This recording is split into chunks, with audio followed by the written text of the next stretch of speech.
Well, more than a half of all international arrivals to Australia are foreign nationals, according to data today from the Australian Bureau of Statistics. With nearly 35,000 Australians stranded overseas, Australian citizens are accounting for just 44% of arrivals into the country in February.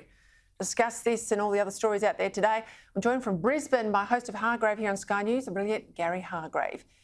Well, Gary, early in the pandemic, Australian citizens were the bulk of those coming back into the country. But since December, if everyone has a look at the screen, you can see there's a clear majority of arrivals that have been foreigners.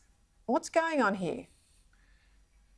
Well, Peter, it's great to be with you always. Statistics can only be as good as the information programmed in. It's pretty simple. There are a hell of a lot of people being brought into Australia right now to do jobs Australians won't do. We've heard of plenty of people in and around various farming communities around Australia, so they can't pick this, they can't pick that. I'm told bags of tomatoes are about to rise to something like $30 a bag in coming weeks because of the cost of picking. And indeed, the cost of picking that fruit, those vegetables and so forth, can only ever be usually met by cheaper labour that's come from other places, such as backpackers. Well, they're not coming. And so we've actually been bringing people in from South Pacific Islands who've actually been willing to come here. So I guess they've made up a bigger chunk of those arriving. And there's not many flights. I mean, there was, 20 flights a day between here and the UK pre-COVID, and now they'd be lucky if there's 20 flights a month. There's not many flights, Peter. That's part of the problem. But these statistics, I think, underline the fact that priority's been about people coming to do jobs no one else will do. Yeah, but what do you say to vulnerable Australians, mums, dads, people with children who are literally have been in queues for months to get home to their country? I mean, it's, you know, the laws on statelessness. It's an unassailable right for Australians to be able to return home to their country. They'll accept a couple of weeks' delay, but this has gone on for months and months.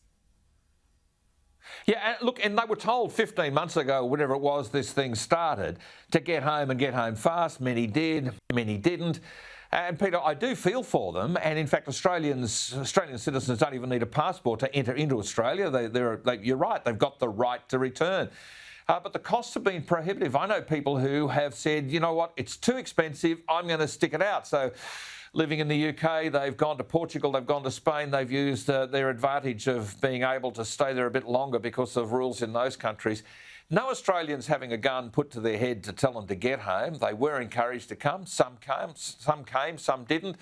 And of course, the airlines have been, understandably perhaps, but they've been gouging on the prices, and I think have dissuaded a lot of Australians who are looking for that $600 airfare, which is now $6,000. So it's kind of the market at work here, Peter. That's my take on it anyway. Yeah, market and available quarantine places, I think, as well.